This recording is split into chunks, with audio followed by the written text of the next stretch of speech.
recorded in over a year, while it took just under 8 months to bring the number to 5 million. The world saw a daily average of 8,000 deaths in the 7 days that ended Friday. Now that's about 5 deaths every minute. But the rate has slowed down in recent weeks. There are more efforts to provide vaccines for poorer nations, even as richer ones have begun offering booster shots. Still, over half of the world has yet to receive a first dose. Australia is reporting nearly 2,000 new cases of the Delta coronavirus variant. The push to vaccinate continues to end lockdowns and allow for the reopening of international borders. Greg Navarro reports from Sydney. Both state and government plans to open up, to get rid of restrictions, get rid of lockdowns, open borders, still going ahead, predicated on those 70 and 80% vaccination rates. And that is something that here in New South Wales, for example, we are approaching very rapidly as well. We've been told, in fact, here in Sydney to expect case numbers to skyrocket once the lockdown has been lifted. Health officials, though, are hoping that happens among the vaccinated rather than the unvaccinated. The theory being that the vaccines that we are using here in Australia are very effective at preventing serious illness and death as well, and that is something that they said brace ourselves for here. As far as opening international borders, the government's plan that was announced last week still going ahead with sometime in November once the country reaches that 80% total vaccination rate, that milestone. However, it really remains to be seen how various states and territories will impact that, in particular Queensland, Western Australia and Tasmania, where they are reluctant to open their borders to anyone at this point. They've had very low case numbers, vaccination rates are not high, and they are extremely worried as to what will happen once people in particular from New South Wales, Sydney here and Melbourne start to head into that state, especially with vaccination rates so low. The federal government is hoping that last week's announcement about opening the international borders is giving the airlines and businesses plenty of time to ramp up business so that they are prepared for the expected increase in business, something the federal government is hoping will give the economy a much-needed boost at this stage. A direct flight from Libyan capital Tripoli has touched down in Cairo for the first time since 2014. Egypt had suspended direct flights with its North African neighbor over security concerns after civil war broke out in Libya. Yasser Hakim reports. It's the first flight to Cairo direct from Tripoli after a 7-year absence. Previously, Libyan flights, which were few and far in between, would arrive at Bulgar Arab Airport in Alexandria, where passengers would either take another flight or a 4-hour drive to Cairo. Opening Cairo Airport will make the trip much easier for travelers who used to suffer from the long trip before. Companies and laborers will benefit because there are reconstruction projects to begin in Libya by Egyptian companies, which requires more labor movement, as well as investors and cargo shipments. So it's important for Libya's economic development and Egypt investment opportunities. Aside from flight resumptions, officials from both countries had also signed cooperation agreements aimed at supporting the ailing Libyan aviation sector. Egypt will cooperate by training pilots, cabin crew, engineers and air freight operations. Also, agreements have been signed for Libyan airplanes to undergo maintenance and install spare parts in Egypt. For now, Libya's Afriqiya Airlines will operate a schedule of 9 flights per week from Tripoli and Benghazi to Cairo. Libyan Airlines and Egypt's carrier Egypt Air are still to announce if they will join that route soon. Yes, Hakim for CGTN, Cairo. The Camba Vieja volcano continues to destroy the island of La Palma in Spain. Spurts of lava and thick clouds of black smoke emerged on Saturday night. Authorities have advised people to limit time outdoors in parts of the island. Emergency services have lifted a stay-home order in several places near the volcano, but they say vulnerable groups, including children and the elderly, should remain indoors. The volcano began its fiery eruption 2 weeks ago. It has destroyed more than 800 buildings. About 6,000 people have been evacuated from their homes. A cyclone is approaching the coast of Oman. The country is already being hit with heavy rain and high winds. One child is reported to have been killed in flood waters. Authorities say Cyclone Shaheen will probably make landfall sometime later tonight. Flights in the country have been suspended. Oman is situated on the eastern edge of the Arabian Peninsula. The neighboring United Arab Emirates has also warned residents to prepare for extreme weather. A historic bridge has been damaged by a fire in Rome. The Iron Bridge, also known as the Industry Bridge, has functioned as a connection between two populated areas since the 19th century. The fire caused a traffic chaos and damage to gas and electricity lines, but no casualties were reported. Firefighters say the blaze was fueled by a damaged gas pipe. The city mayor says it was heartbreaking to see a historic part of the city go up in flames. The World Health Organization says cardiovascular diseases are the leading cause of death, with nearly 18 million lives lost globally each year. Joy Kiruki visits Somalia's first hospital specializing in cardiovascular disease. After prolonged struggle with cardiovascular diseases, Somalia has taken a step forward in administering treatment. This is through the Red Sea Hospital, opened in the capital, Mogadishu. Patients have welcomed the facility, hopeful that their recovery can now be realized.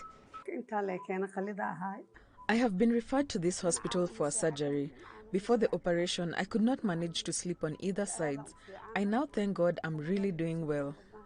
I was admitted to both Dafir and Jazeera hospitals. I was referred here by Dafir Hospital to seek specialized medication from Red Sea, since they are good at the treatment of heart disease. Medical specialists say that health facilities need to be more vigilant in making referrals in order to aid in saving more lives.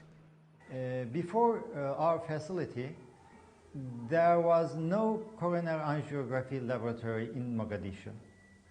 In all around the world, the treatment of acute heart attacks is one thing: immediate coronary angiography, primary PCI as we call. The other treatments are have very bad results if compared to this modern treatment. Before us, lots of people were dying. Compounding the challenges posed by cardiovascular diseases, doctors are warning of the negative effects that COVID-19 may pose. The COVID-19 itself can affect the heart. This is a problem. We call it myocarditis. It affects the heart. And secondly, because of the fear of COVID-19, people become more afraid to come to hospitals to protect themselves from getting infected. Somalia's health system has been greatly impacted by an ongoing civil war that has lasted for the past 3 decades. However, some security gains have left many, including heart patients, hopeful for a new dawn in the sector. Joy Kiruki Juma, CGTN. The UK's music industry has been hit hard by the coronavirus pandemic. With theatres, concert halls and other venues forced to shut, musicians had to adapt fast or lose their livelihoods. One London orchestra rose to the challenge and cut its costs by moving into a state secondary school. As Michael Voss reports, the musicians got an unexpected bonus.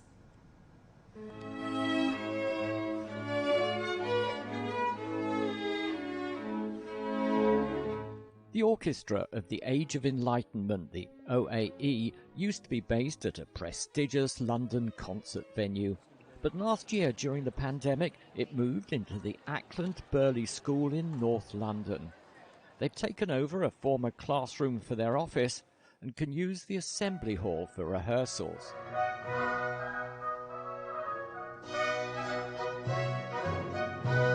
Some musicians may have been nervous about the move, but now see the benefits of being based in a school.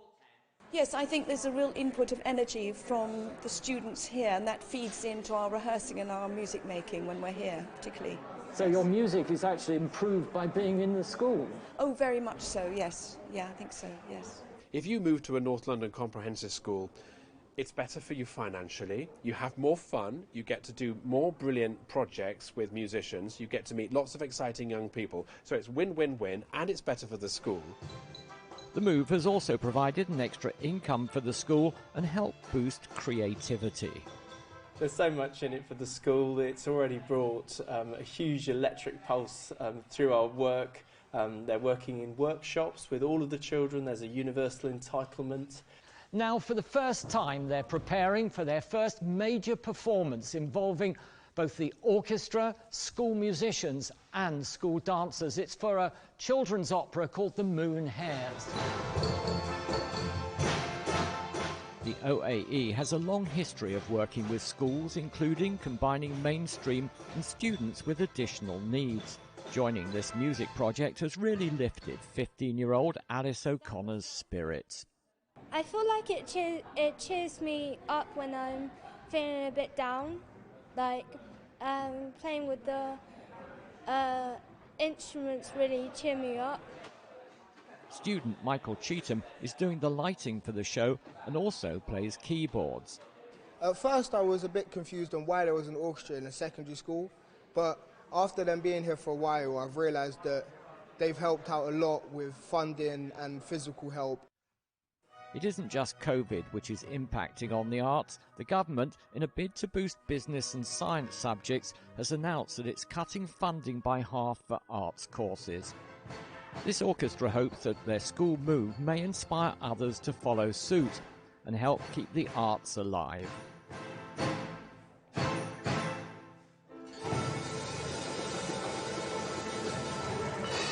Michael Voss, CGTN, London.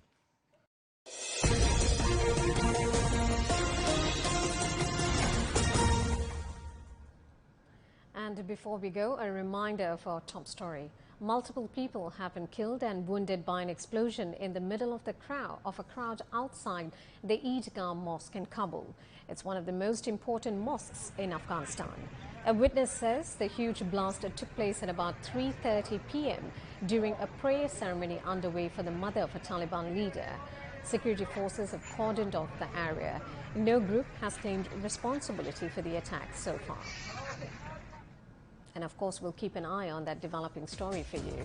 On that note, thanks for watching. News continues on CGTN.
This is CGTN, China Global Television Network.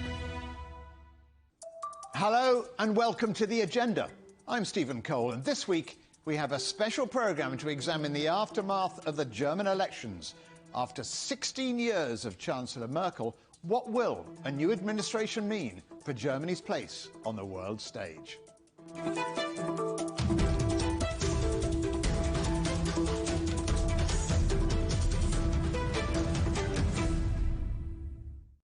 Since taking office in November 2005, Angela Merkel has become one of the most defining figures of European, even global politics. She's been described as the glue that held the European Union together and even the chief custodian of the liberal Western democratic order. Now, after 16 years, Germany is getting a new chancellor, but what's in their inbox? And can they keep the global spotlight on Berlin? EU leadership. The European Union is losing its de facto leader, so who could replace her?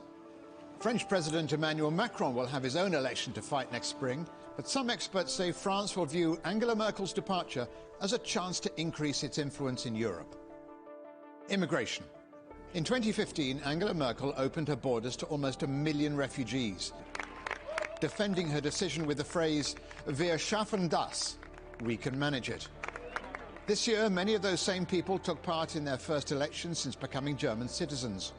A reform of the European asylum system is on the cards, but while all parties agree on the need to prevent forced migration, their preferred approaches differ greatly.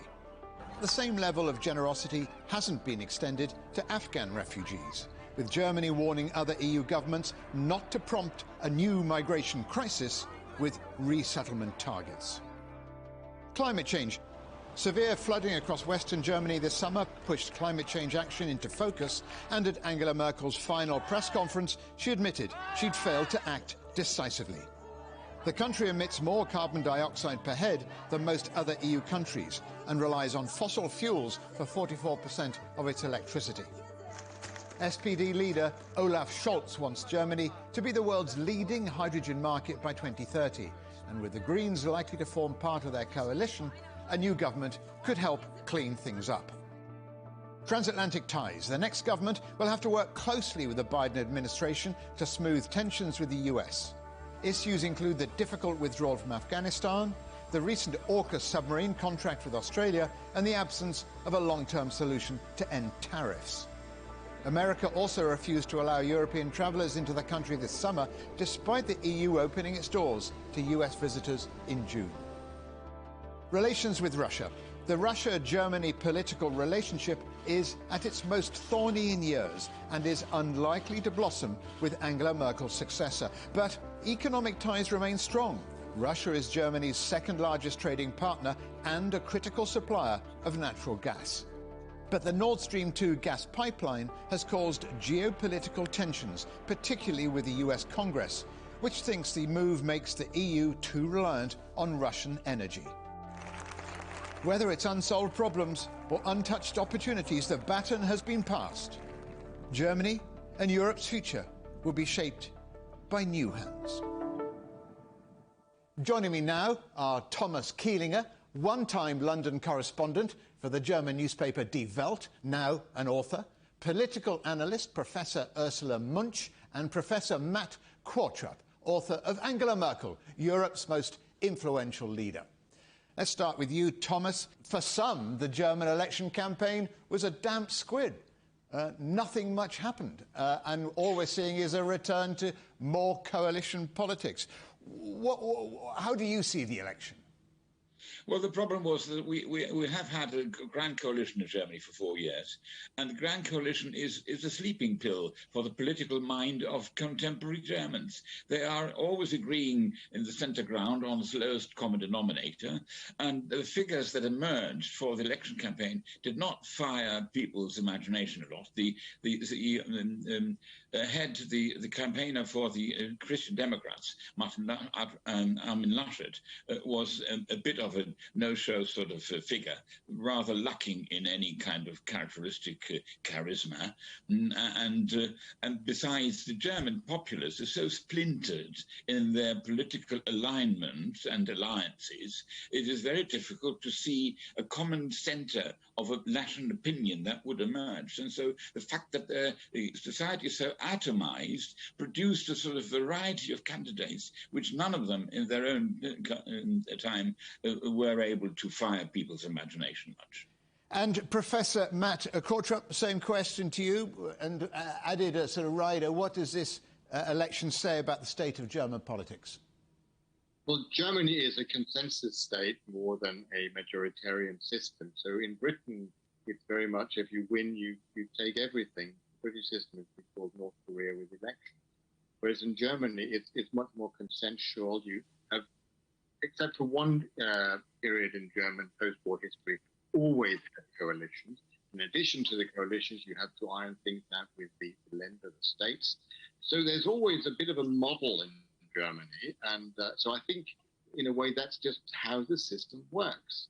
Professor Munch, Germans, are they waking up to a very different political landscape? Or indeed, from what our two previous guests have had to say, are they waking up at all to this election? It doesn't seem to have set Europe alight. I don't think that there might be so many changes. So we already heard it. So the main characteristic of Germany is to have coalition government. And one of the other main characteristics is to have a federal system. And so we have, of course, we have a change, and we don't know until now who will lead the government. So, and we will have, of course, other persons in government. There is a change. But on the other side, we will see those parties in government we already had in the past, and we already had on the level of the Länder and the subnational level. So there will be a change, but it's like always in Germany, it's a moderate change, and it's a change. It's no stop and go policy or politics like you had in Great Britain in former times, but it's always the German model to see progress and to see reforms, but quite slowly and in a certain way, always together with a Länder. Not only the federal government has to be seen, but also the Länder government. And there we had already nearly every coalition, every sort of a coalition. We have 16 Länder in Germany with 13 different ways of forming a coalition. So we are nearly used to everything.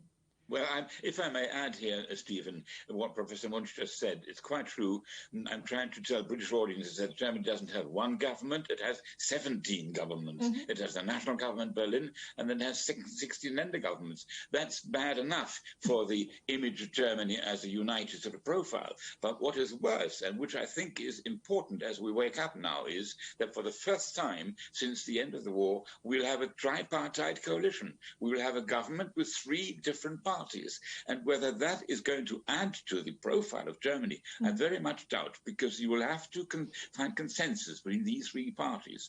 We are who are all 3 at different loggerheads, as it were, and different political ends. And so that, I think, is a diminution of Germany's sort of power profile in the world. To have to form consensus between 3 diverging parties is a terribly difficult art to perform.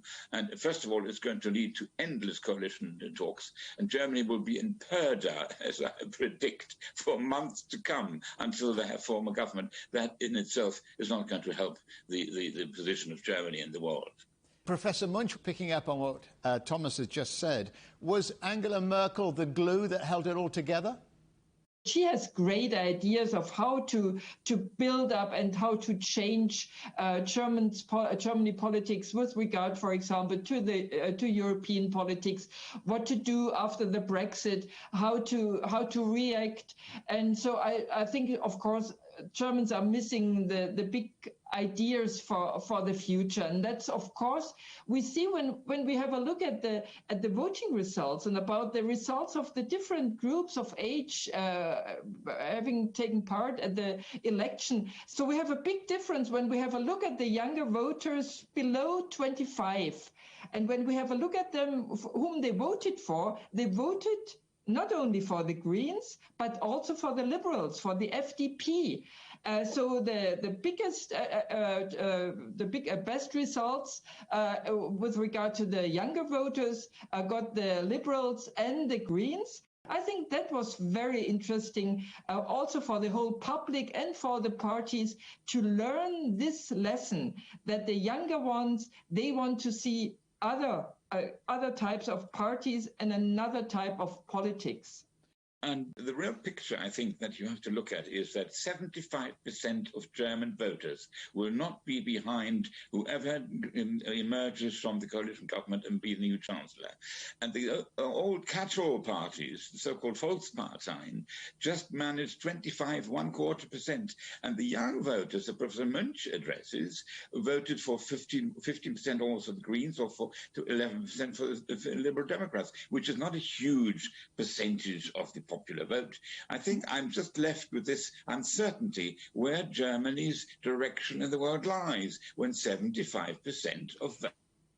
But we should note that we have, of course, we have a totally different election system than Great Britain. Yes. So please note that that's quite normal for Germany. Of course, in former time, 1960s, 1970s, we only had 3 parties. 2 of them were very, very big parties. We have a changed party system, but of course, we have another society, and we have a proportional voting system, and that's of course something else. So don't make such a big fuss about this different majorities.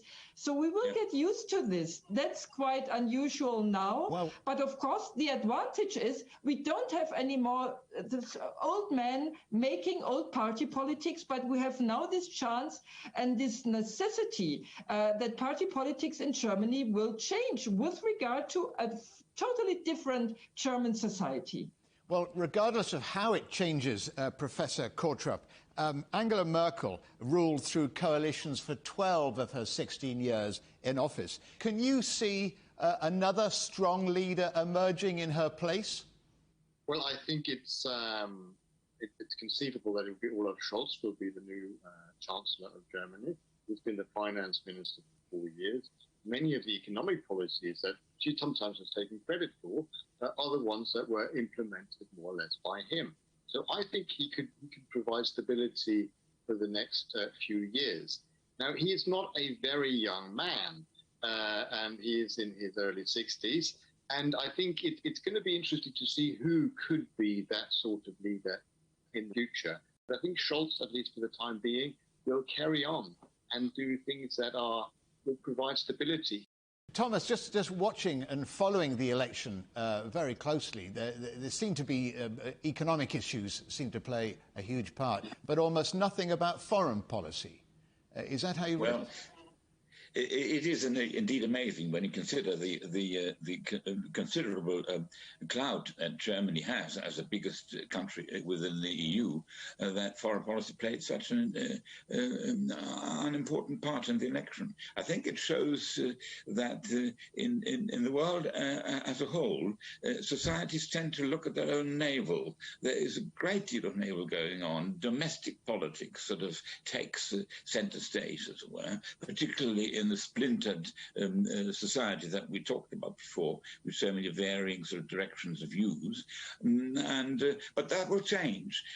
One thing, of course, you have to remember why foreign policy doesn't have to be talked so much about is we are governing in multilateral sort of fashions. We are a member of the EU. We are a member of the Brussels system. So we act collectively. We also like to act collectively in terms of relations with China and in relations with Russia. And there is no consensus at the moment to be had in Europe or anywhere else how these relations should go. So there is a sort of an impasse in the general direction of world politics. And that impasse, I think, leads to the society as a whole looking more at its domestic problems. But foreign policy will emerge, whatever direction the government will take. They just have to find a consensus amongst themselves, amongst the 3 parties which will form a government before they can emerge as a new player in world politics. Until then, we will be a party to collective leadership in Europe. Well, let's pause there for a moment, but still to come here on the agenda. International relations. We'll be discussing Germany's future political pathway.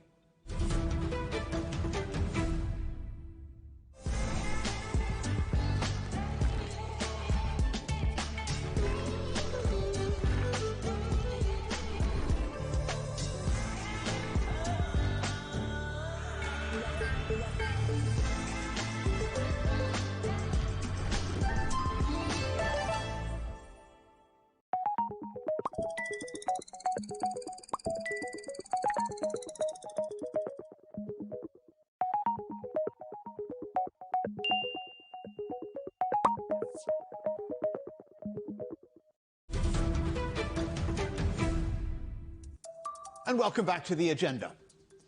Let's continue to consider the fallout from the German elections and life after Angela Merkel. Still with me are Thomas Kielinger, one-time London correspondent for the German newspaper Die Welt, now a political and historical author, political analyst Professor Ursula Munch, and Professor Matt Kortrup, author of Angela Merkel, Europe's most influential leader.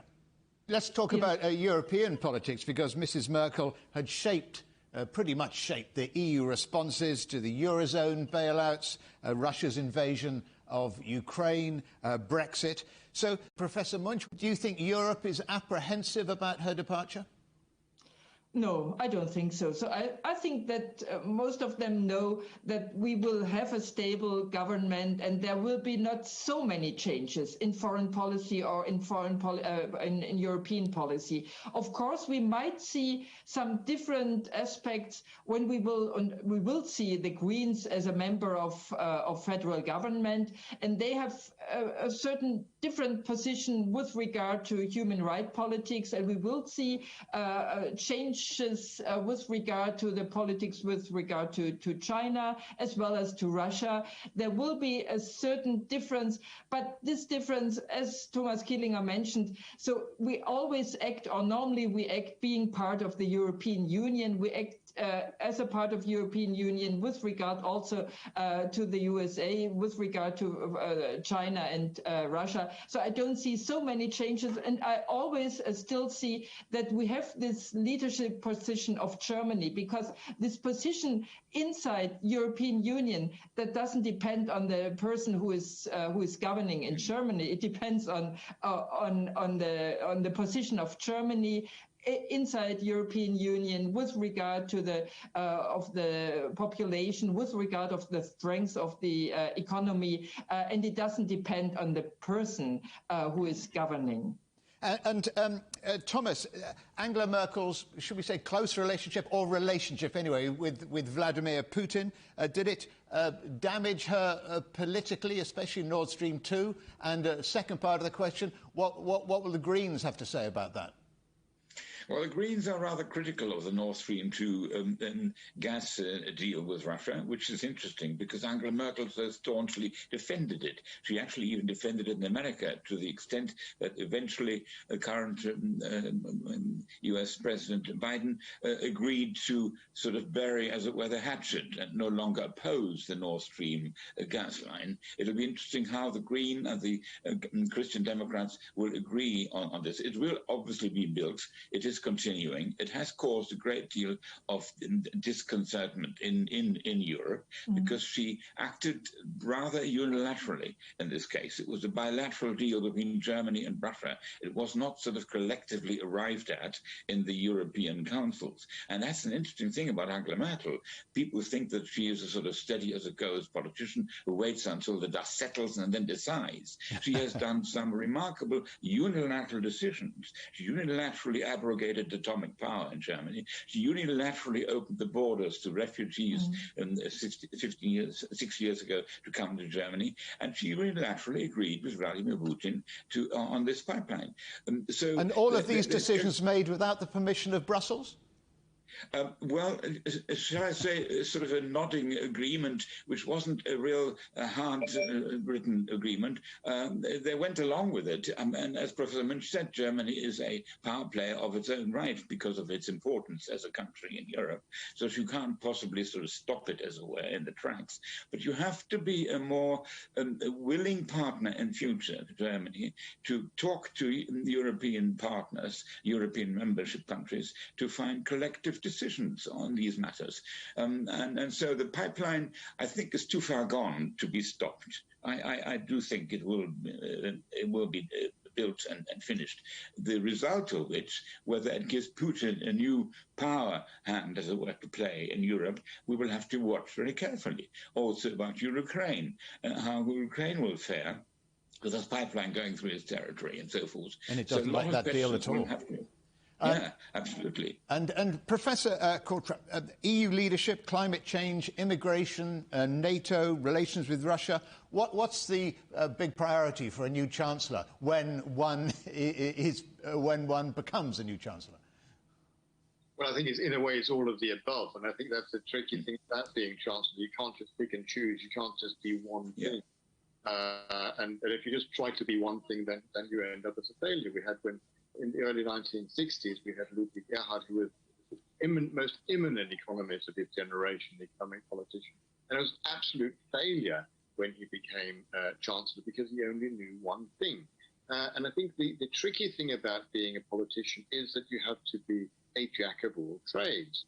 And Merkel has, in many ways, been successful because she's somebody who's not an expert. She knows very little about economics, she knows very little about law, she knows very little about those things that politicians normally know about. And therefore, she has relied on good advisors. I think they've once said that the greatness of a politician is measured by the quality of his or her advisors. And I think that's and she's had pretty much the same team for a very long time, hasn't she? Yeah, mostly sort of women, and they were sometimes known as the Spice Girl or the Spice Girls. Professor Munch, not talking about the Spice Girls, but you mentioned Germany. Thomas mentioned Putin. And what about China? What are relations likely to be going forward with China, between Germany and China? So, of course, China, that's, of course, an issue. It depends not only from foreign policy, but, of course, it's also economic policy. So that... the new European Union deal with China, which seems to be on the back burner. Yes, so we will always have this discussion that we, of course, need very good relations to China with regard to the economy. On the other side, of course, we have a discussion in Germany that we should not always look at our export to China, that we should always have in mind that the biggest part of German economy is the rest of the European Union. So we will see this balance, that we will have an big interest, also the next government, to have good relations to China, not only with regard to economics, but with regard to this, that we of course try to have this balance. And of course, the United States will always be the most important partner of Germany. So we will never stop to see this. So we will see how they will balance it. And I think the relation, they will not become better to China. I don't think that they will become worse, but we will not see an improvement because we see this need to have a good relation to the United States. We will see, of course, that we have a very big interest with regard to economics, with regard to other European countries and the other member states, and we will see this way of balancing it. And of course, the Greens becoming members of the federal government, they will become very, very restrictive, perhaps not very, very restrictive, but become more restrictive with regard to human rights politics. So we will see the attempt to make an arrangement and a balance of all these things: human rights politics, economic interests, interest with regard to United States. So that will become more difficult. And if I may just add one little footnote about China, it also depends on which direction China will travel in future. I mean, Churchill once famously said about the old Russia, it's a riddle inside an enigma wrapped in a mystery. You can say that about China, too. Look at this recent decision by Xi Jinping when he said that he will no longer support the building of coal mine plants abroad. That is a very positive sort of turn of events. So we're hoping that China, too, will become a more accommodating power when it comes to solving some of the big global crises, and most importantly, the economic one, the environmental one. And Professor Kortrup, as we move towards the end of this show, Merkel's classic slogan for voters during her campaigns was always, "You know me." But did they know much about Angela Merkel? What will her legacy be? What will she be remembered for? Briefly, if you will. And I'll ask the same question to Thomas and to Professor Munch. I think she'll be remembered as being the symbol of stability and liberal democracy and all of those values. I'm not necessarily sure that she was that. When Trump won the election, Barack Obama went to Germany, pleaded with her to take another term. She was going to step down in 2017, and she accepted that. But she's been seen as a symbol of being sort of the anti-Trump, and I think she'll be remembered as that in the world. And being a safe pair of hands, which is a good thing. Okay, Thomas? Yes, I agree. Safe pair of hands, continuity, but also Chancellor without a strategic sort of a particular vision. Not a single important speech will be remembered about what she said. She governed by spreadsheet, as we heard before, but she governed sort of solidly, and she was a symbol of the quiet Germany and the peace and prosperity that people hanker for. That will be gone. We are looking at a more uncertain future now. Professor Munch? Somebody very powerful, of course, but also a woman who decided when she will end her own political career.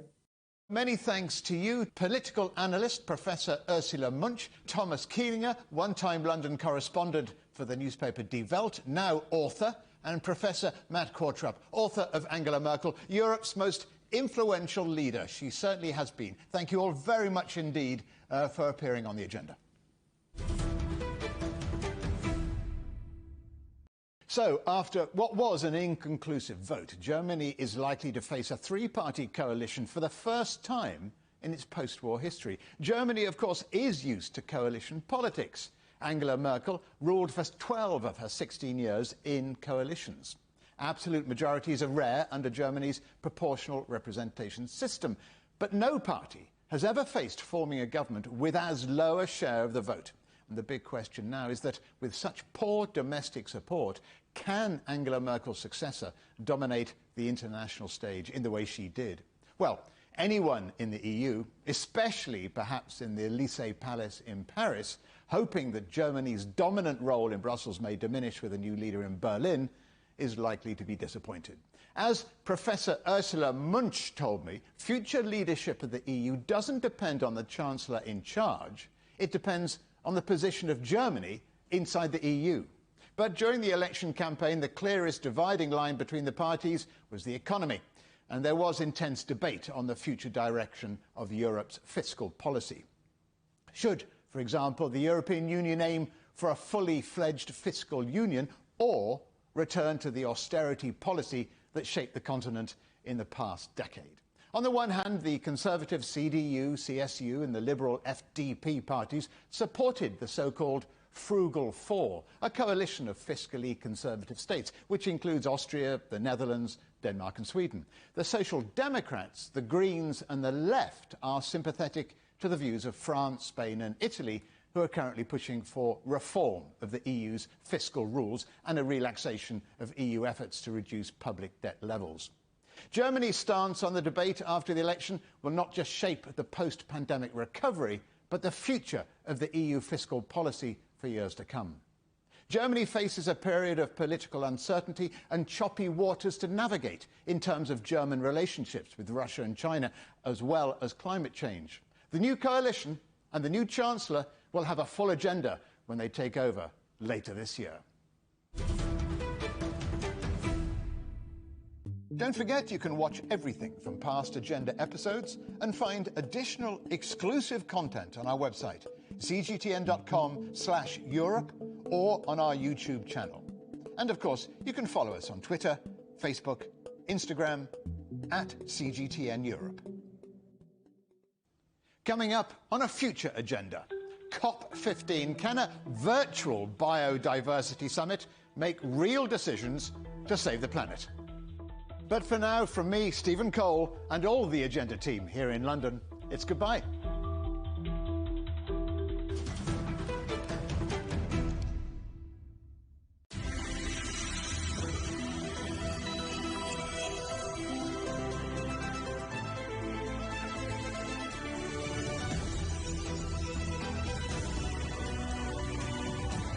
This is CGTN, China Global Television Network.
There are a seemingly infinite variety of species on the Earth. The processes of evolution have filled the world with wonders. Every new detail discovered extends the boundaries of human knowledge.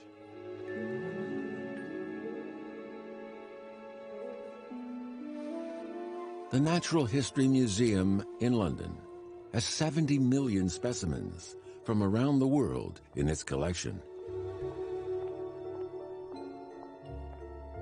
Botanist Sandra Knapp is studying some of the rarest of them. Cunningham was the first one to bring back the actual objects themselves. The plants he collected were the very first specimens to come back from China. There are no portraits of James Cunningham, a British surgeon who collected these now yellowing plant specimens at the end of the 17th century. Cunningham arrived in China in July 1698 at Xiamen on the southeast coast after a 9-month voyage.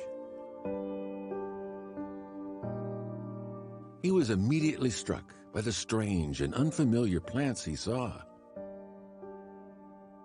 We know I can recognize this as a camellia leaf, but it's not tea because it says here, Flore rubro, which means red flower, and it's a camellia.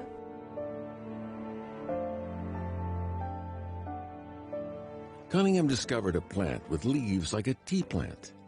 However, he was told it was not tea, but chahua, or camellia. He duly took a leaf sample. The leaf, having been resting in Britain for over 3 centuries, was the first Chinese camellia to reach the West. It was to be the first of many.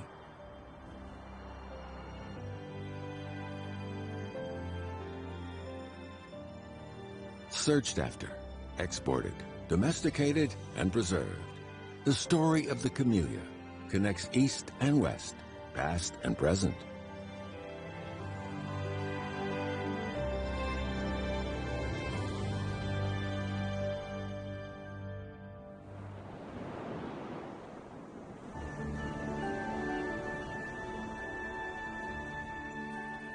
Hayes Estate is known for one of the finest gardens in the UK. It sits in the far southwestern corner of England, some 6 hours' drive from London.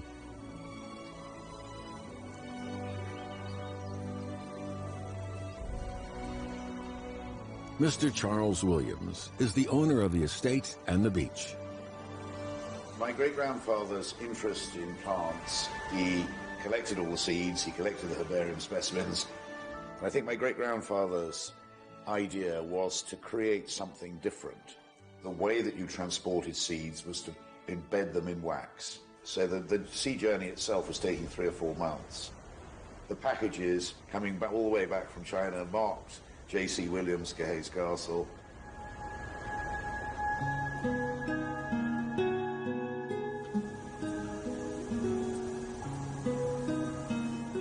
The timeless rocking waves have rippled through a century since Mr. Williams' great-grandfather gazed out to sea, awaiting the arrival of a precious cargo from the East.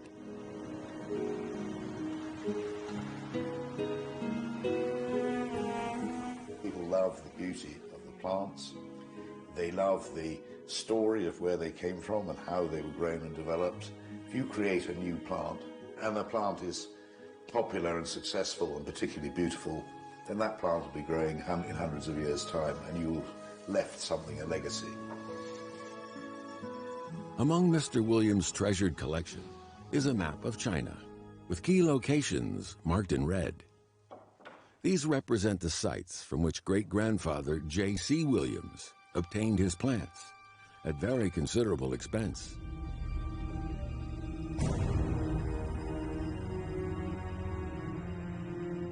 In the late 19th and early 20th centuries, professional plant hunters would scour the world, and most especially southwest China, in search of new species.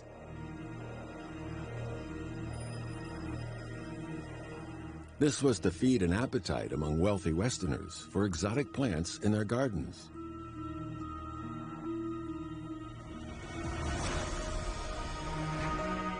J.C. Williams, with a considerable fortune at his disposal, followed this fashion to its fullest.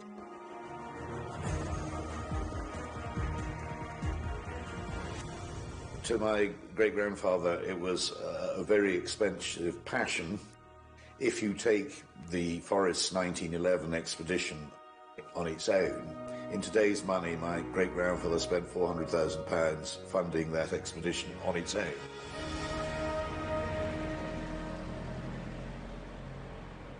The most famous plant hunter in Britain at the time, George Forrest, headed up the expedition. They set off from southwestern China's Yunnan province, a treasure trove of botanical wonders.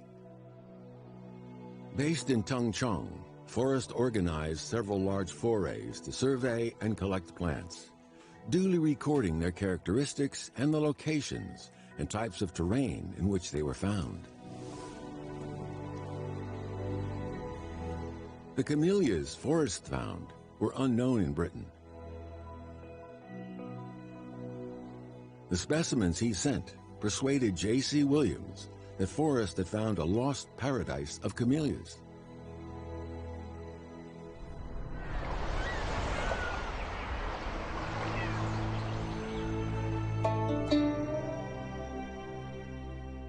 Yunnan has long been home to the finest camellias. The magnificent displays that amazed Forrest were commonplace to the Yunnan natives.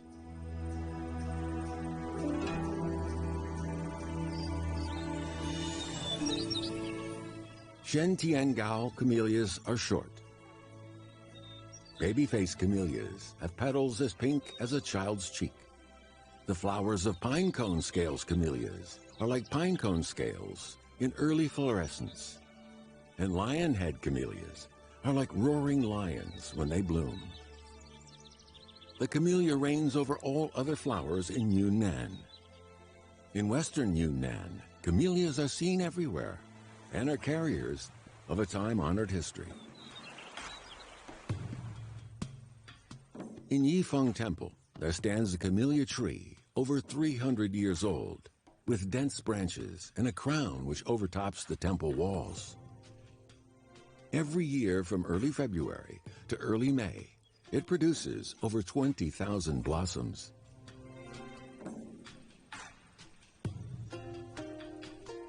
A 19-meter-high tree on Weibao Mountain, nearly 4 centuries old, is the tallest cultivated camellia in the world. Legend has it that when the Lingguan Temple was built in the 17th century, Taoist priests transferred it from the depths of the mountains to the temple site. When in flower, it is dotted with blooms that redden the whole temple, for which it is known as the Temple Reddener.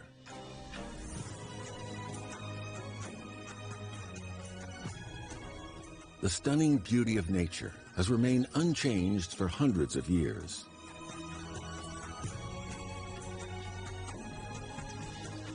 Isolated in China's hard-to-reach southwest border region, these ancient and vigorous camellias used to be unknown to the outside world. But now, their secret is out.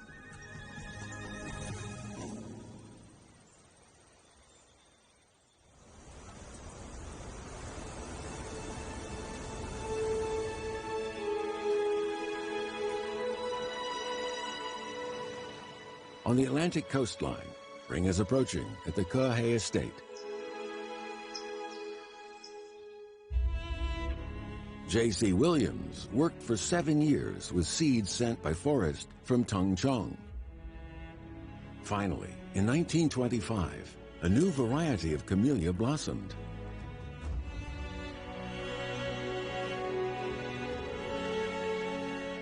This camellia started flowering in November and it's still flowering in early March and will be flowering on into April. This is the largest camellia in Great Britain and Ireland.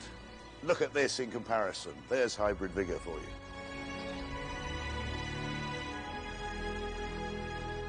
Thanks to those genes from the wildness of Yunnan, the camellias bred by J.C. Williams are not only large and tall, but completely adapted to the cool and damp of the British winter.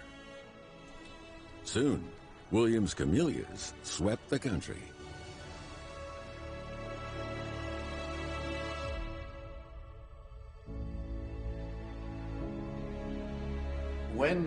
If you go back to 1900, first plants, seeds are coming back from China. So what was the garden like then? I mean, basically there was a wood with a lot of scrub. I think the one thing about gardening that makes it different from many other professions or walks of life is that actually you can create something which has permanence.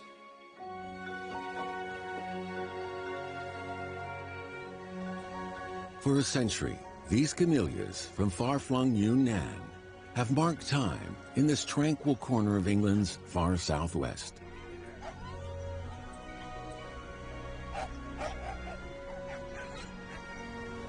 Today, their cousins in Yunnan still guard over their ancestral mountains in China's far southwest.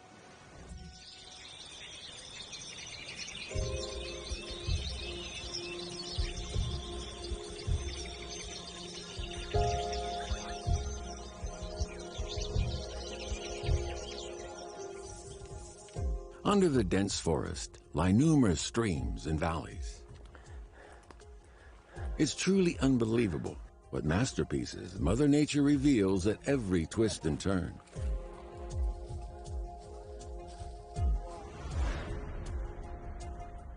In the Baotai Mountains of Yongping County, forest rangers survey the trees to better protect this vast primal forest. 我老家就在原始森林边上，几乎每天都来，生活来源都是来源这片林子。08年的1月30号，带王忠郎老师他们到这个宝泰山来看茶花的。当时跟他来了2个日本的研究茶花的专家，他们告诉我说，他们走遍全世界，没有像宝泰山这么规模大的山茶花。 The forest lies in western Yunnan, on the southeastern edge of the Qinghai Tibet Plateau, ranging in altitude from 1,000 to 3,000 meters. This creates significant variations in climate, leading to a rich diversity of plant species.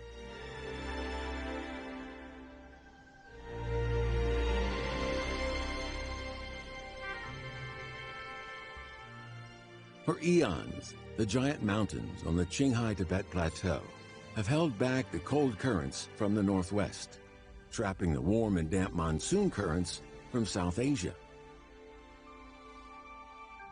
This has led to the survival of species which predate the Ice Age, and among them are many of the camellias. 慢点。目前世界最高纪录的是18.5米。王忠郎老师就说：“你能不能带我们找到一棵超过18.5米的山茶花？”我说：“有可能找到。” Growing up in the Baotai Mountain, Chen Xingguang and other rangers had not realized how marvelous their familiar camellias appear to outsiders.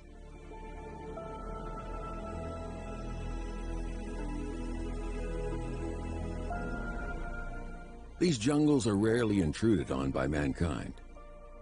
Here, nature rules according to its own laws. 上千种植物，几十种动物，简直是一个野生动植物的天堂。熊很多，而且还会主动攻击人。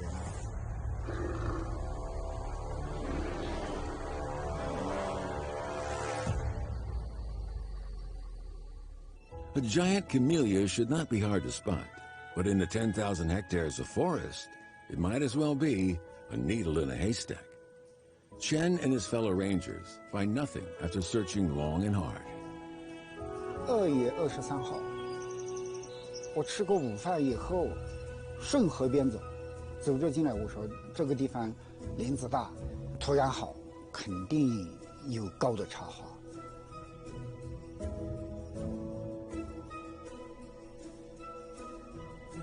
我就慢慢的找，边找边看，就是头仰起来看，终于看到这个挺高啊，这一棵绝对超过，起码是20米以上。请上一个老乡，爬树的老乡，我们才丈量。慢一点，注意安全啊！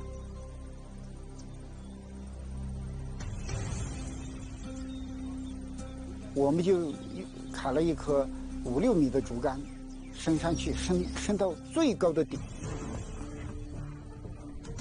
然后又从底部把那个皮尺放下来，我们就丈量。一丈量就是24米多，接近25米。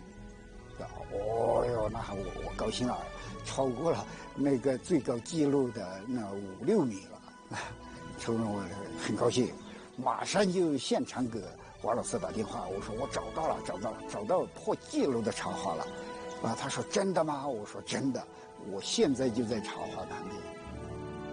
Measured and remeasured by botanists several times, the monopetalous wild camellia, more than 200 years old, was finally confirmed at 28.1 meters high, the highest in the world, according to the Guinness World Records.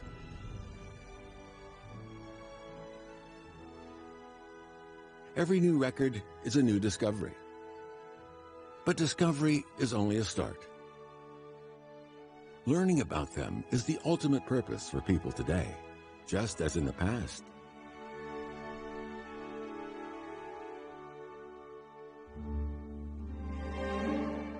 The 17th century Compendium of Materia Medica records that southern China is home to camellias, which bloom in late winter with red petals and yellow stamens and pistils. In fact, China is the homeland of all camellia types. The ancient Chinese grasped the secrets of wild camellias, leaves, flowers, and fruits all being highly valued. After selective breeding and transplanting, camellias are exploited for different purposes. Some are tea-producing varieties, some are used for making oil, and some just for their ornamental beauty. The camellia genus includes many species. Today, when people talk of camellia, they are mainly referring to the ornamental varieties. China was the first country to domesticate wild camellias, transplanting them from the wild into gardens. Of the numerous species, eastern Chinese camellias have the most varieties.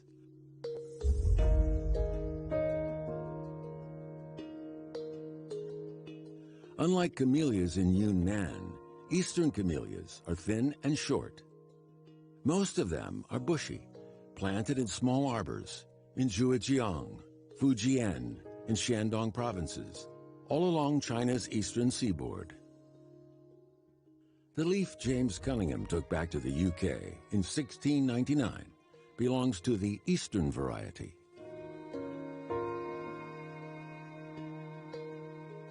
Cunningham lived in Zhoushan in Zhejiang for 2 years. However, he never knew that in Jinhua, not far from Zhoushan, local residents would be able to cultivate the most beautiful of camellias with a single leaf.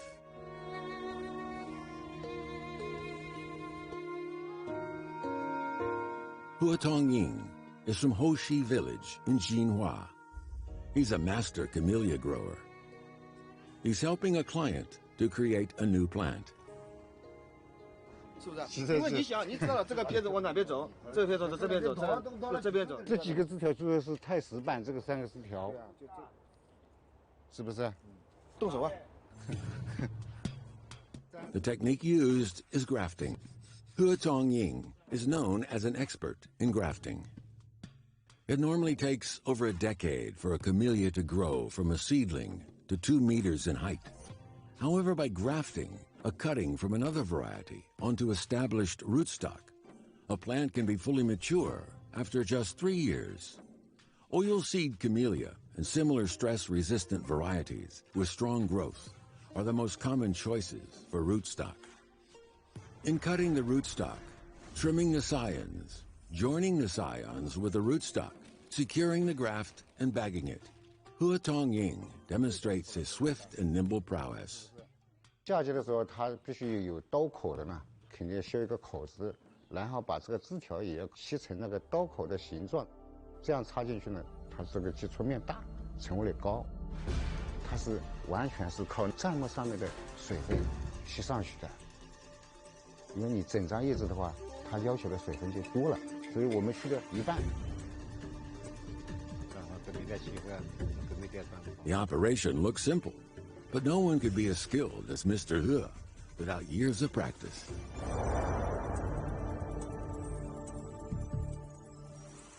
Chinese people understood the technique of grafting some 2,000 years ago in the Han Dynasty. It was a major advance in horticulture. Besides grafting, which uses the roots, stems, and leaves for a form of asexual reproduction, there is another way of cultivating new plants: cuttage. 扦插的比较简单的，我们这里的话是插在盆子里面，底下杆子呢3到5公分，这3到5公分是插在土里面，然后2张叶子是在土上面的。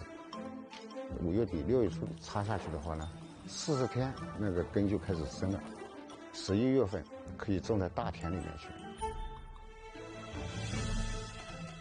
Through grafting and cuttage, the beauty of nature can be multiplied. This is how plants were domesticated. Our ancestors thought of methods of preserving the beauty of brilliant flowers in forests long ago.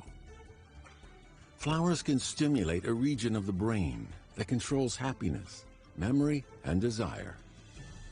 The pursuit of beauty has evolved into revered rituals and the flavors of choice.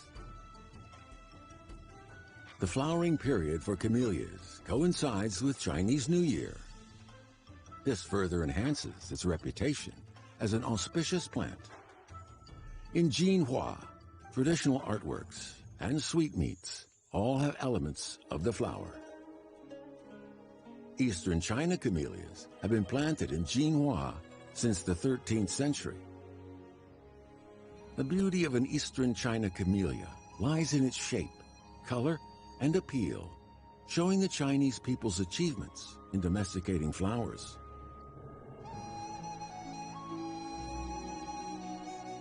The hexagon red camellias in the shape of a hexagon. The multi-layered 18 scholars camellias. The gold tray lychee camellias with spherical fine petals at the center.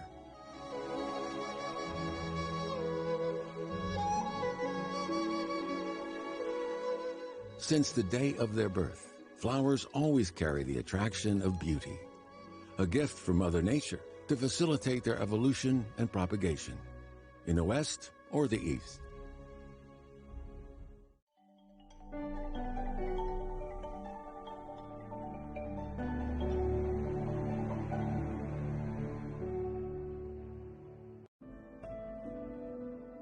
Our past shapes who we are today, even if it does not define us.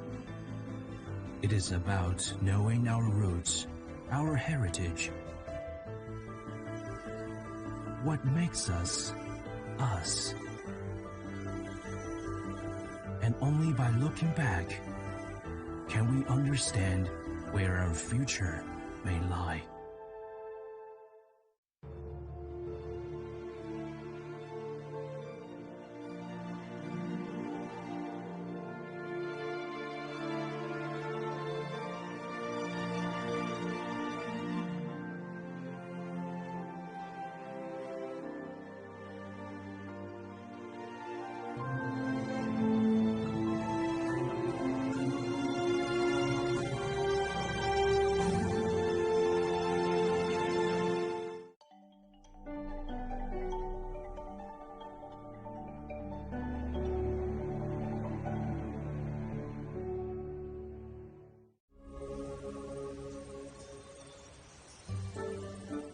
Chiswick House is home to the oldest Eastern China camellia in Britain.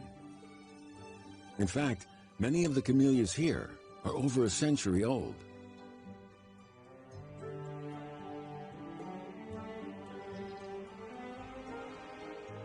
No true flower lover could willingly miss this experience.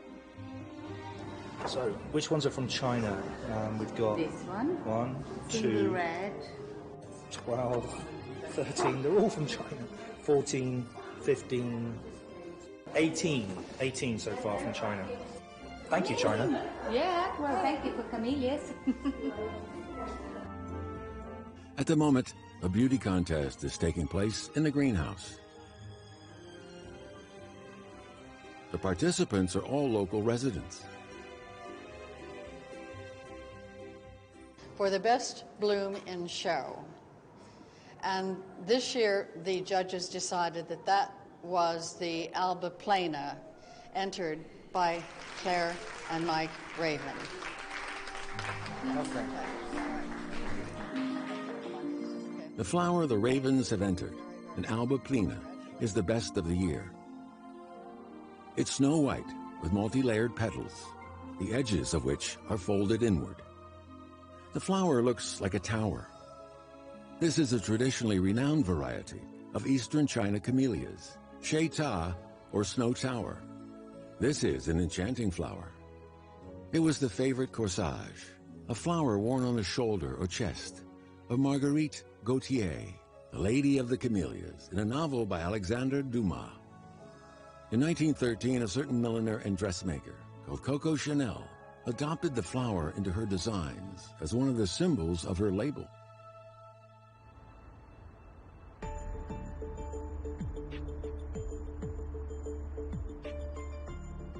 Today, urban botanical gardens allow people to learn more about plants, while at the same time conserving rare varieties.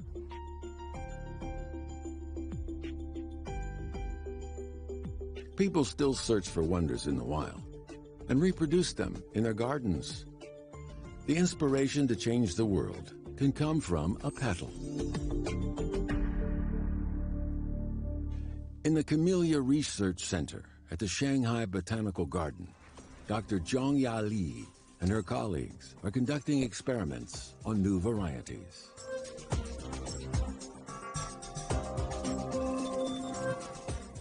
It is a sadness that the most spectacular camellias are fragrance-free.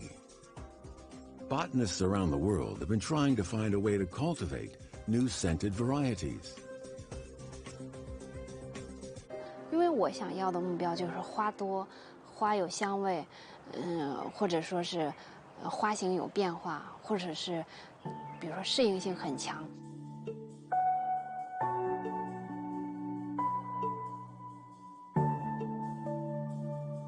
因为重点要看，就是说要拍出来这个上面的毛，就是这是它的萼片，萼片上的毛，还有这个枝条上的毛。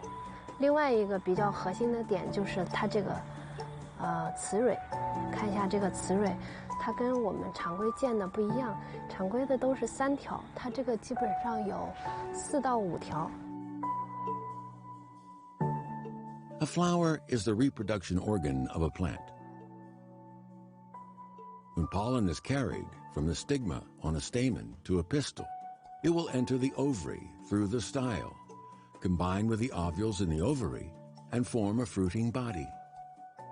This is how sexual reproduction works in plants.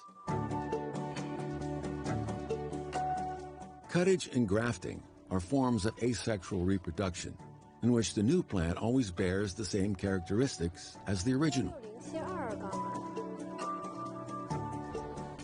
Dr. Zhongya Li and her colleagues try hybridizing different plants to generate new varieties with fragrance.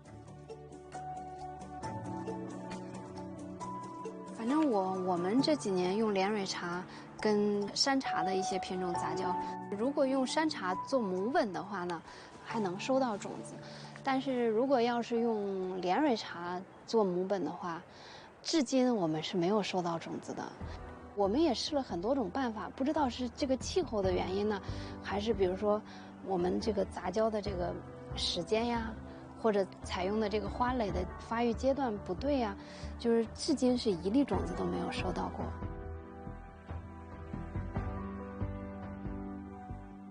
The Camellia fraterna has smaller flowers and fragrance.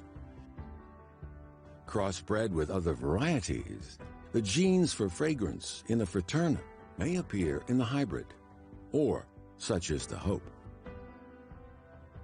Horticultural science is still unable to precisely control the outcomes of the hybridization.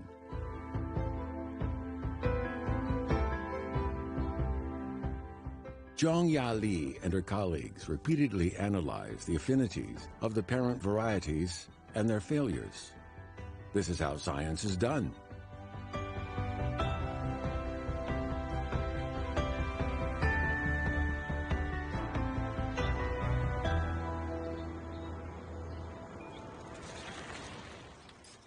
The study of Shanghai Botanical Garden was started by Fei Jianguo.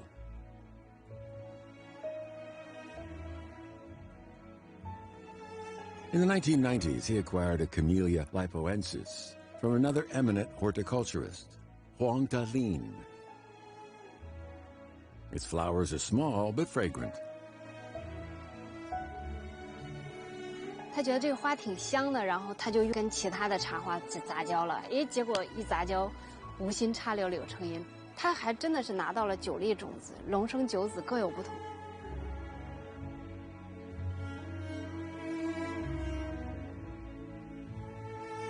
After Fei Jianguo retired, it became the responsibility of the young generation to continue the breeding program. 因为这个的话呢，我们还有一个同事就是专门做的他们之间的亲缘关系的基础研究工作。最开始的时候就在那个棚里边，然后，哎呀，后来就是稍微长大一点就移到了地里面吧。就是我们很快的用嫁接的方式。 繁殖了几棵，但是那棵苗也就还是没有长起来，最终还是死了。Camellias are ligneous plants. It usually takes around 5 years from germination to the first flowers. Zhang Ya Li spent 7 years repeating the process of crossbreeding, analysis, selection, and waiting. Finally, she was rewarded with the fragrance of a camellia she bred. In the winter of 2013, a new variety of camellia, adapted to the saline soil of Shanghai, blossomed for the first time. Its fragrance permeated the whole garden. Zhang Ya Li and her team proudly named it the beauty of the Shanghai Botanical Garden. This new variety is a cluster flowering camellia with tiny leaves and flowers in clusters. It's now a star exhibit at the Shanghai Botanical Garden. 3月份吧，正好吃完中饭了，我就在这里边溜达，忽然走到那儿一看，咦，开花了！一路狂奔就上楼去找李香鹏拿相机去了。我就把他给叫下来，我说：“快来，快来，给你看个东西。”我还可神秘，我说：“快来，快来。” 它一开出来花，我一发现，原来它这么惊艳。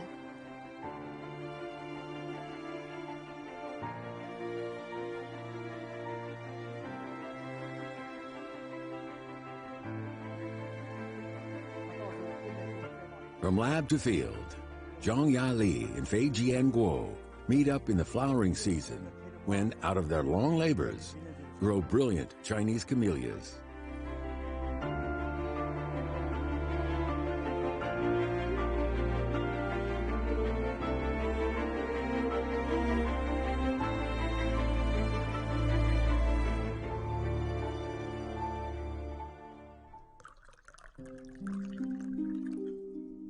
Sharing the beauty in our mind's eye, we search, domesticate, and change flowers. Whatever we pursue, we try to make nature perform for us. But every flower is a thing unto itself. Every leaf is slightly different. In changing our perspectives, can we not find some more subtle connections between us and the flowers?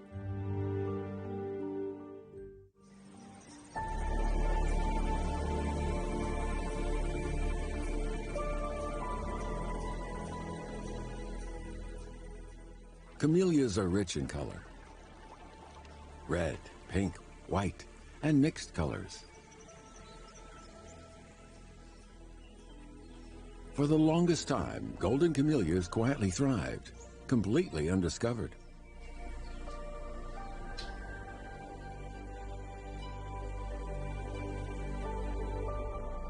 The 130-kilometer mountain range running through Fengchenggang marks the dividing line between Guangxi's southern and northern climate zones. The warm and damp monsoon currents in summer bring ample rainfall to the southern slopes, while the dry and cold winds are blocked at the northern slopes.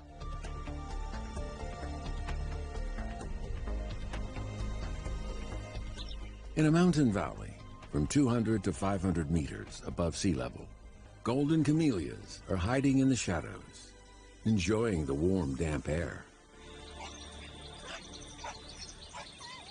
Early in the morning, Wang Tennian goes onto the mountain to patrol. Years ago, he and his brothers took over looking after the golden camellias from their father. 他说：“儿子啊，你一定要守好这片山啊，以后你就有好的生活了，一定要坚守下去。” When the petals of the golden camellias open, fork-tailed sunbirds and honeybees hurry to enjoy them.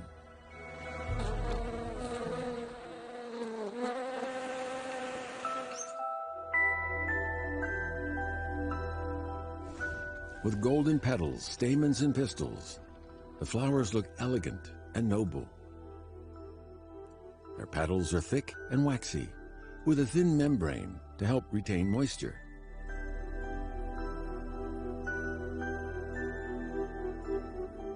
Golden camellias were unknown to the world until the 1960s, when Chinese botanists announced their discovery. The international gardening community was amazed. The discovery of golden camellias provided the opportunity for the creation of yellow camellias. However, it has not yet proved possible to hybrid breed a pure golden camellia.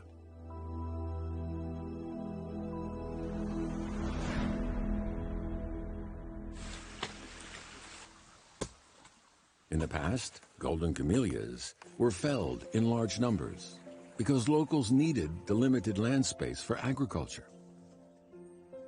For the past 10 years, the Huang brothers have followed their father's prescription to protect the mountains. Even in hard times, they didn't cut down any golden camellia.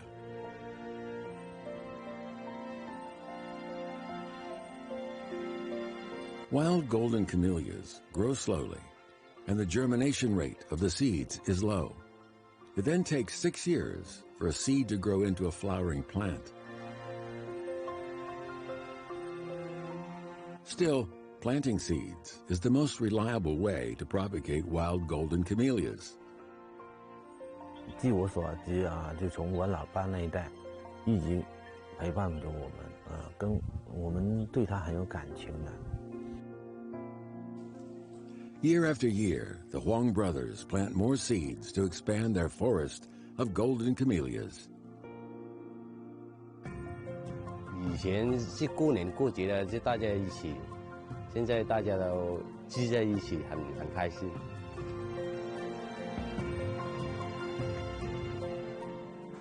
The famed golden camellia is now the city flower of Fengchenggang, and life for the Huang brothers is greatly improved.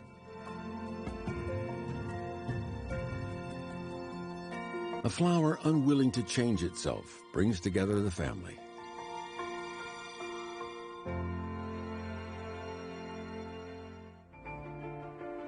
On the earth, plants are a source of air, fuel, food, clothing, housing, and medicine. They offer essential materials for everything we require.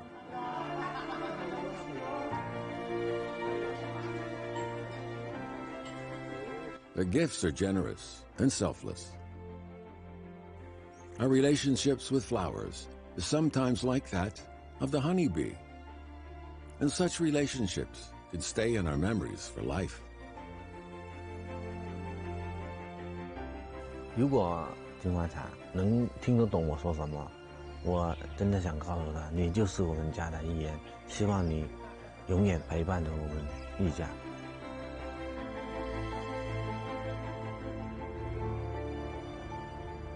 植物里头最好的就是茶花，有劲得事，有坚韧不拔的精神，各枝叶叶的防御，风吹雨打都不怕，所以我想到栽茶花。At 7 a.m., Wang Yuan Peng's clinic in Chuagong is crowded with patients. He's a well-known local herbalist. He has a strict routine for himself. He only works for half a day. In the morning, he works, and in the afternoon, he watches over flowers.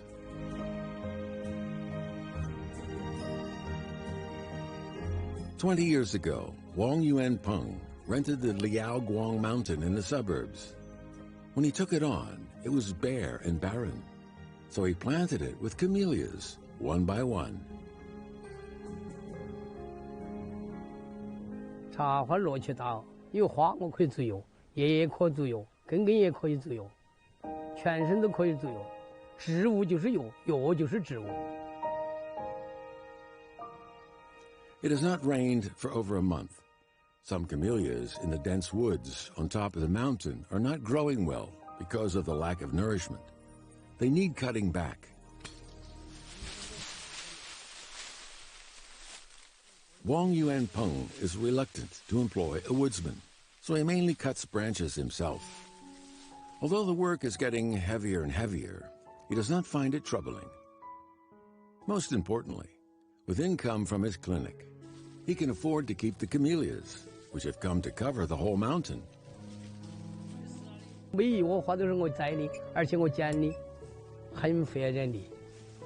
我的手的皮打现在手，看嘛，像不像我医生的手嘛？现在的手了都剪把都多。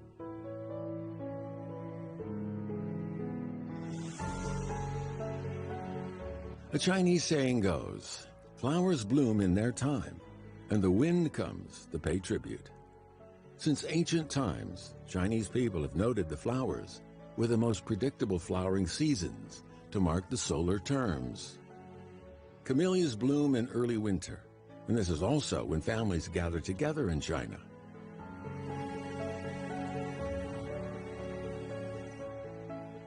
Wang Yuan Peng's granddaughter comes to her hometown from Nanning, the capital of Guangxi. Her favorite pastime is to watch the camellias on the mountain with her grandfather. 从小时候就每年回家必来的一个地方，不是很能说清楚到底为什么，但就是从大门一进来看那几棵茶花树，然后就是越走越深，越走越深，在开得特别旺盛的季节，就有一种应接不暇的感觉，不自主的一直走下去。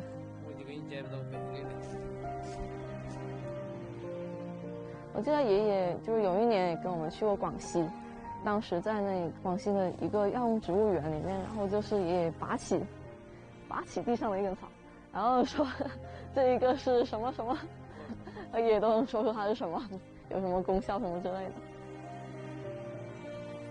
Having grown up in Nanning, Wang Shu-su cannot always understand her grandfather's Chuagong dialect. Even now, she does not know why he likes planting camellias so much. Many years from now, this happy memory of walking among camellia trees with her grandfather will likely always come to mind.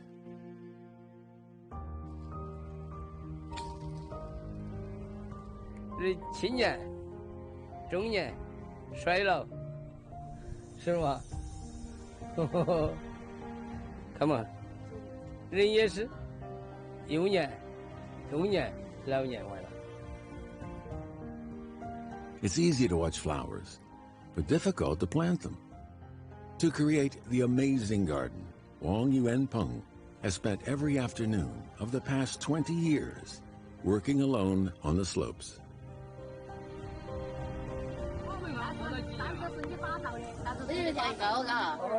厚的又厚，正厚；薄的又正薄。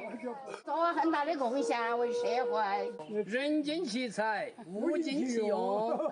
流水，金山银山堆满了山，堆满茶花山，堆满了茶花山，哎，对。说植物是生命的基础，这个茶花就是我另外我跟国家做不到啥子贡献，我就跟大自然做点贡献，大自然也是国家的，看起来我是没得钱的，我心头有啊，我脑筋上有啊。Treating patients, planting flowers, reading and drinking. The life of Wang Yuanpeng is simple and regular. And he's got the best of companions, his camellias and nature. 花要看到这半开时，这种半开半闭的花，酒要吃到尾最后，将将的有滴点的醉，就舒服。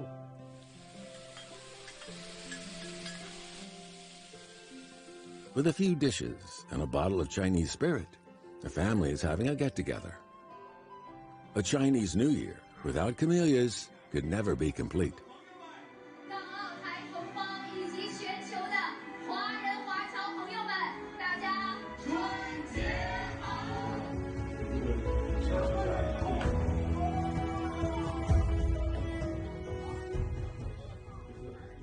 Another year starts.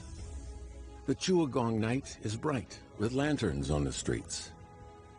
Everyone's looking forward to the arrival of spring.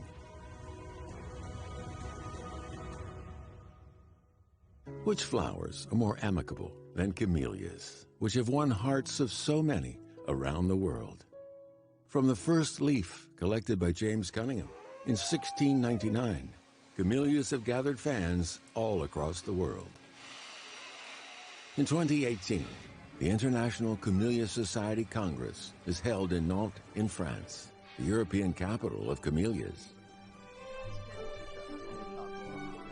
The latest research findings are shared. Professional and amateur horticulturists from around the world meet. Among them today are the president of the International Camellia Society, Gwen Kai-yin, from Kunming Institute of Botany, and the mayor of Nantes.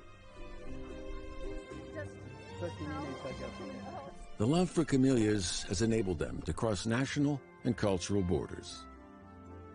In front of the assembled international audience, a bottle of oolong tea is poured on a camellia of a new variety. It's actually the symbol of the friendship. I think she will grow healthy, happy, and she will bring us a lot of happiness, health, not only to people from Nantes, but to the people in the whole world, and bring us prosperity in the future. Thank you very much.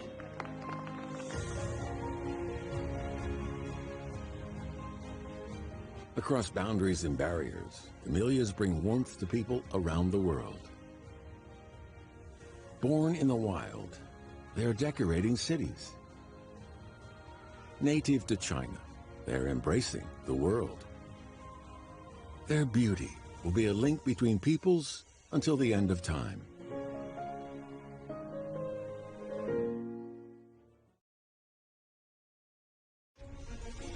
Images may appear to be identical, but looks can be deceiving. The difference is not always obvious.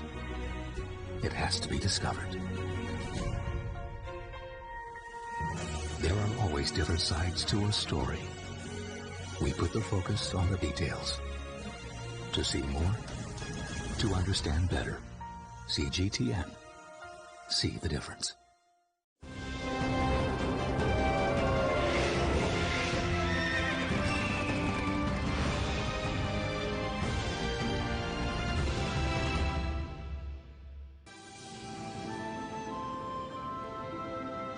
Known as the Mother River of China, the Yellow River has nourished the country for generations. The midstream of this ancient and mighty river is the most colorful and diverse section.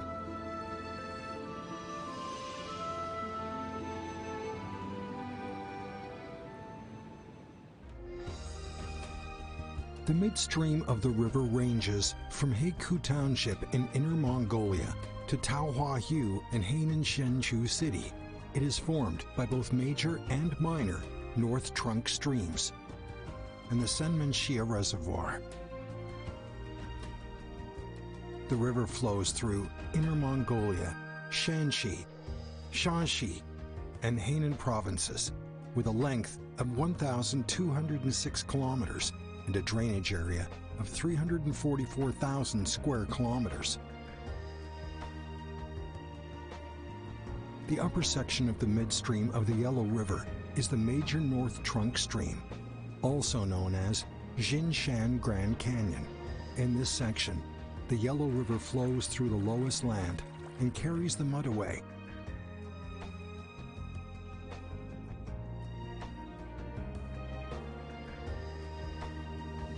The remarkable elevation drop in this section provides abundant hydrodynamic resources, benefiting local residents with a generous supply of electricity.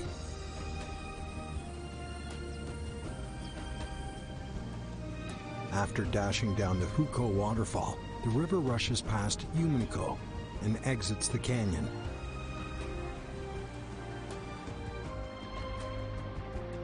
The riverbed suddenly broadens to 10 kilometers, giving the river a wide space to continue its journey. This 132.5 kilometer long riverbed is called the minor North Trunk stream. Due to the various impact of the river water, the riverbed shifts continuously. Hence the proverb, 30 years in the east followed 30 years in the west. The lands along the river are the main irrigation farmlands of the provinces of Shanxi and Shanxi. The water has been a vital guarantee for people's well-being and prosperity.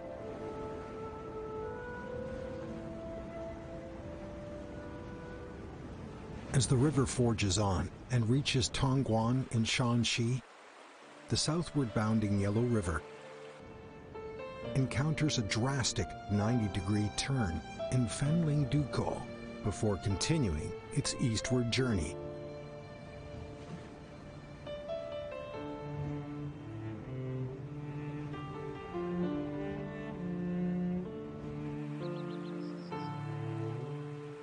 The Yellow River enters the Senmenshia Reservoir. The gentle water slowly silts the sands in it. As the vegetation grows denser along the river, the Golden Triangle wetland emerges from here. It is a major water retention area for a vibrant riparian ecological system.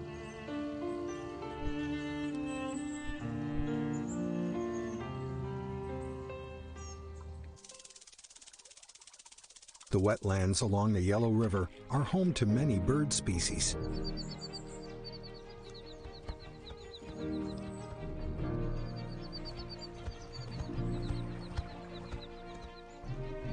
Nesting on the cliffs, the gray herons benefit from the river and raise the young.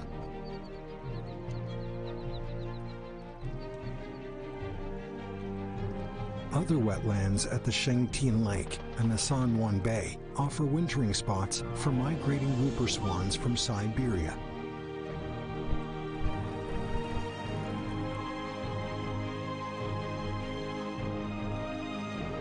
Supplying the drinking water and habitats for wildlife, the ancient Yellow River has been a safeguard of the ecosystem it belongs to and an important indicator of a healthy environment.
Our top stories: multiple civilian deaths following an explosion outside a mosque in Kabul. 8 killed as a plane crashes into buildings in Milan. Hundreds of protests in the United States over restrictions on abortion. And we take you to the final day of China's largest air show.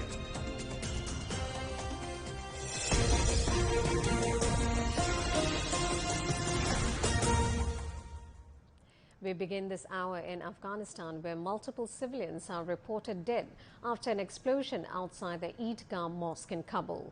It's one of the most important mosques in the country. Ambulances have carried the wounded to Kabul's emergency hospital. The blast occurred on the main road just outside the mosque. No one has claimed responsibility for the attack. There have been several attacks by the Islamic State terrorist group since the Taliban takeover of Afghanistan in mid-August. A private plane has crashed into an empty 2-story building on the outskirts of Milan in northern Italy. Police say all 8 people on board have been killed. The airplane took off from Milan's Linate city airport and was heading for the island of Sardinia. Several vehicles parked in the street caught fire, but no other casualties have been reported. Spanish Prime Minister Pedro Sanchez is pledging $240 million for recovery efforts on La Palma Island. A volcano continues to cause destruction on the Spanish island off the northwest coast of Africa. It began its fiery eruption 2 weeks ago. Authorities have advised people to limit time outdoors in parts of the island. Emergency services have lifted a stay-home order in several places near the volcano, but they say vulnerable groups, including children and the elderly, should remain indoors. More than 800 buildings have been destroyed, and about 6,000 people have been evacuated from their homes. A cyclone is approaching the coast of Oman. The country is already being hit with heavy rain and high winds. One child reportedly died in floodwaters. Authorities say Cyclone Shaheen will probably make landfall later tonight. Flights in the country have been suspended. Oman is situated on the eastern edge of the Arabian Peninsula. The neighboring United Arab Emirates has also warned residents to prepare for extreme weather.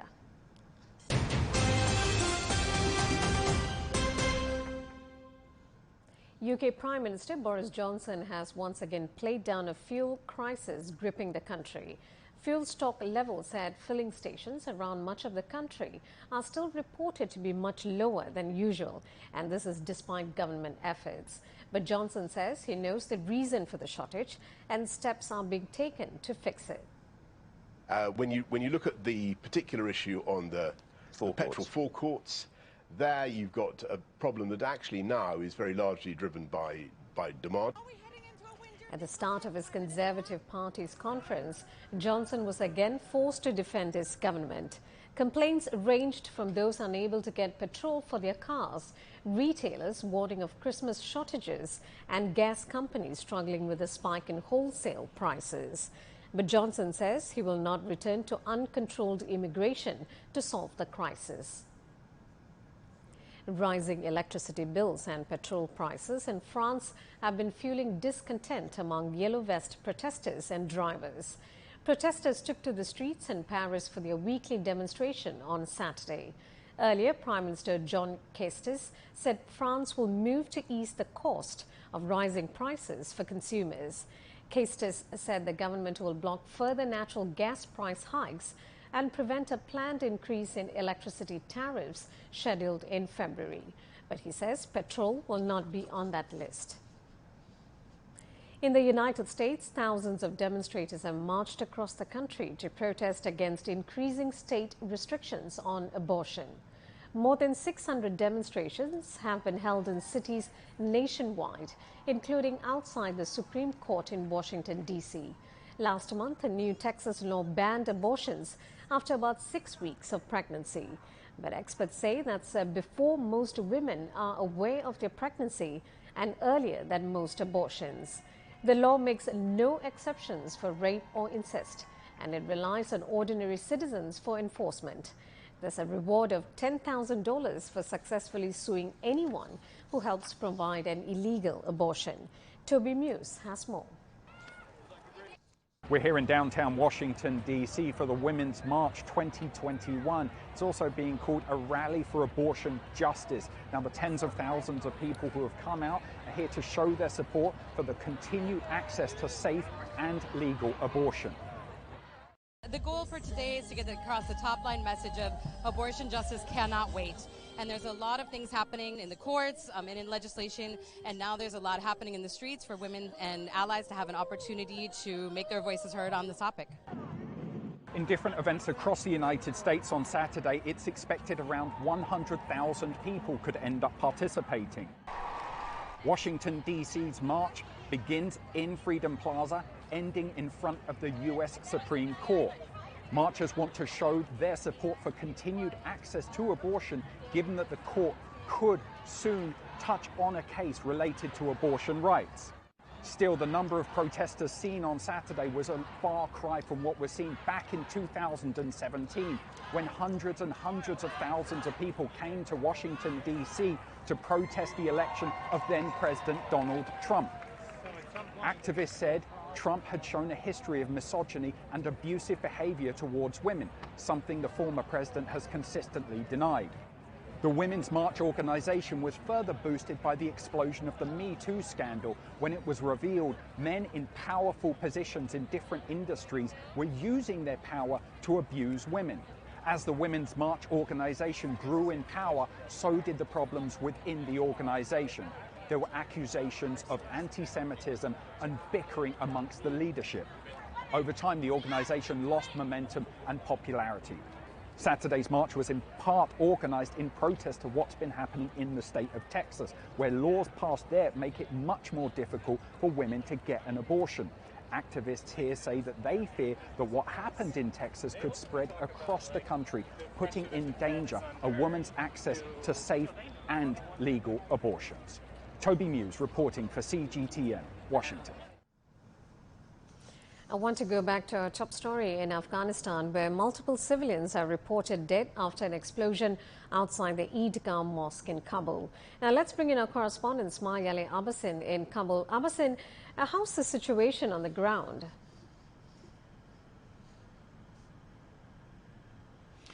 Hello. Well, finally, after more than a month, the calm of Kabul was broken after the blast, which is likely a suicide attack, right in front of the biggest mosque in Kabul, the Eidgah, where there was a after funeral ceremony or the prayer services for Zabiullah Mujahid, the mother who passed away last week and the same day, and when a suicide attacker, according to the witness, got to the entrance gate of the mosque and blasted himself. Whether it's not confirmed by the Taliban that it was a suicide bomb or some other kind of blast.